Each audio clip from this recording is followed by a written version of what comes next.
Hello friends, இனி நம்ம வீடியோவில் காஸ் லாவை பற்றி பார்க்க போகிறோம்.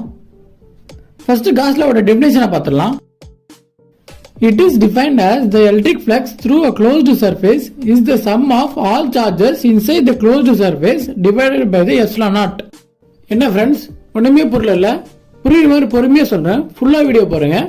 ஃபர்ஸ்ட் காஸ் லாவோட ஷார்ட் ஃபார்ம் பார்த்துருவோம். ஷார்ட் ஃபார்ம் பார்த்தீங்கன்னா net electric flux equal to charge enclosed by epsilon naught. So இப்போ எலக்ட்ரிக் ஃப்ளக்ஸ்னா என்னன்னு பார்ப்போம். எலக்ட்ரிக் ஃப்ளக்ஸ் என்ன பார்த்தீங்கன்னா rate of flow of electric field through a given surface.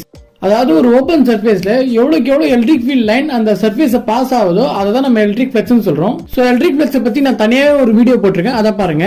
So cos லாவில் என்ன சொல்றாங்க பார்த்தீங்கன்னா எலக்ட்ரிக் ஃப்ளக்ஸ் த்ரூ க்ளோஸ்டு சர்ஃபேஸ்ல சொல்றது தான் காஸ் லா. இப்போ நம்ம க்ளோஸ்டு சர்ஃபேஸை ஒரு பாக்ஸ் எடுத்துப்போம். ஸோ இந்த பிக்சர்ல பார்த்தீங்கன்னா electric flux inside the box பார்த்தீங்கன்னா 0, ஏன்னா சார்ஜ் பார்த்தீங்கன்னா வெளியே இருக்கு.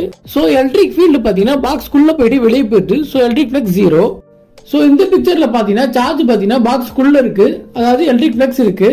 ஸோ இப்போ இந்த ரெண்டு பிக்சர்ல பார்த்தீங்கன்னா செகண்ட் பிக்சர்ல தான் அதிகமான எலக்ட்ரிக் ஃப்ளக்ஸ் இருக்கும், ஏன்னா சார்ஜ் அதிகமாக இருக்கு. ஸோ சார்ஜ் அதிகமாக இருந்தால் அதிகமான எலக்ட்ரிக் ஃபீல்டு வரும். ஸோ எலக்ட்ரிக் ஃபீல்டு அதிகமாக இருந்தால் அதிகமான ஃப்ளக்ஸ் வரும். ஸோ இதுதான் காஸ் லா சொல்றாங்க. ஸோ எவ்வளோக்கு எவ்வளோ சார்ஜ் அதிகமாக இருக்கோ அவ்வளோக்கு எவ்வளோ எலக்ட்ரிக் ஃப்ளக்ஸ் அதிகமாக இருக்கும்னு.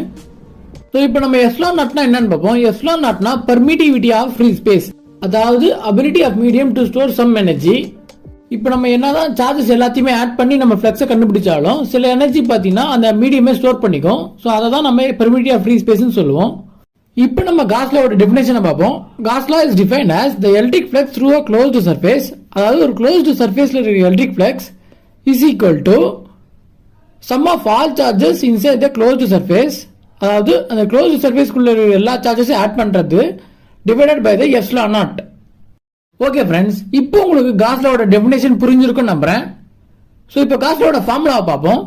ஸோ காஸ் லாவோட ஃபார்முலா பார்த்தீங்கன்னா electric flux equal to Q by epsilon naught. So இதுதான் காஸ் லாவோட ஃபார்முலா. ஸோ ஓகே ஃப்ரெண்ட்ஸ், இந்த வீடியோ உங்களுக்கு பிடிச்சிருந்தா லைக் பண்ணுங்க, ஷேர் பண்ணுங்க, சப்ஸ்கிரைப் பண்ணுங்க. தேங்க்யூ.